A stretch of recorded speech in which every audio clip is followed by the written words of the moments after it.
it's painful to understand how much of what you're doing isn't productive. So I'll give you an example. So I've done this a couple of times with classrooms full of students. Usually when I'm lecturing about career development, say, okay, how much time do you waste? So then I get the class to vote. How many of you waste 10 hours a day? It's like 10% of the kids will put up their hand.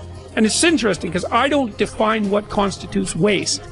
I just ask the question. So they're diagnosing themselves, right? I'm not saying you're wasting 10 hours a day. I'm just asking. It's like, given your own attitude, how much time are you wasting? 10 hours a day. It's like 10% of the people put up their hands. Well, when you get to like 6 hours a day, 80% of the people put up their hands. So then we do the arithmetic. It's like, because I like doing arithmetic with people. People hate arithmetic, but I like doing it. It's like, okay, 6 hours a day. It's 42 hours a week. So let's call that a work week, 40 hours a week. So that's a work week. Let's say, what's your time worth? You're a university student. Well, it's certainly worth minimum wage, because obviously, but it's worth way more than that, because if you spend a productive hour when you're 20, then you gain the benefits of that hour for the rest of your life. So there's the compounding effect of time spent when we were young. So I say, well, let's assume your time's worth $50 an hour, which I think is an underestimate, but whatever. Let's call it 50. We can call it 25, but we'll call it 50. That's $2,000 a week you're wasting. It's $100,000 a year. It's like, how much better would your life be if you weren't wasting $100,000 a year? It's like, what is that over 40 years? $4 million. It's like, you're rich. You don't even know it. Quit wasting time. By your own definition. It's like people shake their heads. Like, oh, I never thought about it that way. It's like, yeah, think about it that way. Don't waste your damn life. And then you think, well, why would people be resistant to that message? It's like, well, you really want to wake up and figure out that you're wasting half your life? And you know, when people do that kind of wasting, they actually hate it. You know, and I've had lots of people come to my clinical practice who were chronic procrastinators. You know, and so they're watching YouTube videos, say, but not ones that are good for them, although sometimes they will do that, but just browsing in that kind of mindless way that you do when you're not paying attention and you're trying to kill time.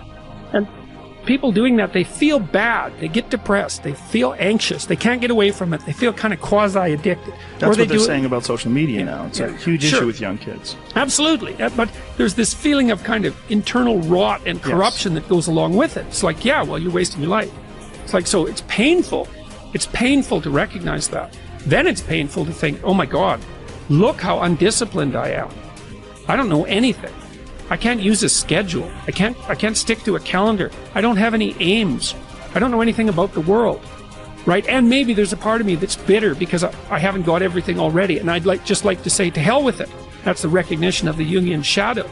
It's like, that's what makes you vicious and untrustworthy. All of that. No one wants to look at that, and no bloody wonder.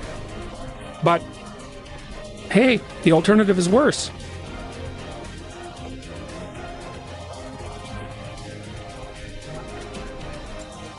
I hate it when I see young people wasting their time, wasting all this technology got, just sitting around in this world that's been created for you, that everything is instant.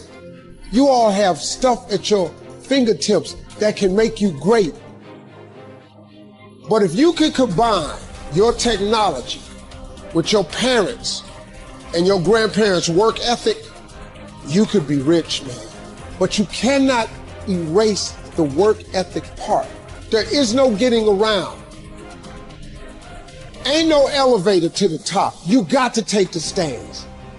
The elevator don't go to the top, man. Not in the world of success. You got to take the stairs. Y'all got to start getting gritty, man. You got to develop some dog in you. Most of this generation quits the second they get talked to. You did this wrong, or they get yelled at. It's so easy to be great nowadays because everybody else is, most people are weak. This is a softened generation. So if you have any mental toughness, any ability, you have any fraction of self-discipline, the ability to not want to do it but still do it. Play the long game. Aim for legendary. Say, I want to have the guts and the grit and the acumen and the mindset and the capability and the commitment to create enduring success. Be the person who is up reading, listening to the podcast, writing in your journal, setting your goals, focusing on your intentions.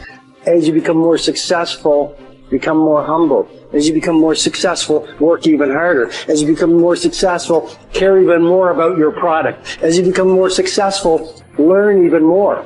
Dedication, hard work. Dedication, hard work. I'm a one-man army. The world can go against me. I'm still coming on top. I need you to go harder than you've ever gone before. I need you to be more dedicated than you've ever been before. Life's one big fucking head game. You play with yourself. If you lose, it's because you allow life to get in your fucking head. It's you. You've got to make it your personal business to make it happen. And you've got to resolve within yourself that I'm the one. I'm the one to make this happen. I'm the one to become successful. I'm the one. I'm the one. No matter how bad it is or how bad it gets, I'm going to make it.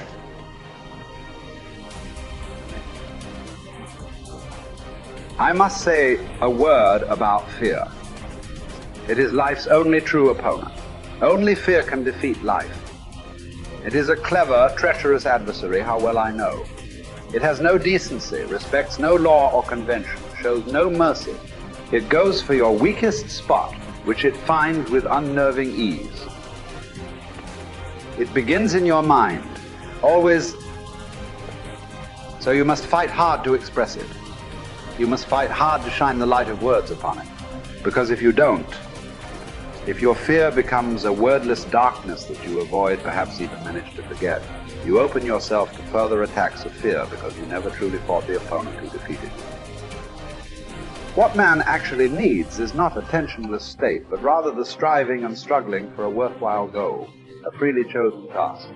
What he needs is not the discharge of tension at any cost, but the call of a potential meaning waiting to be fulfilled by him. Mankind was apparently doomed to vacillate between the two extremities of distress and boredom. In actual fact, boredom is now causing more problems to solve that distress. And these problems are growing increasingly crucial, for progressive automation will probably lead to an enormous increase in the leisure hours available to the average worker.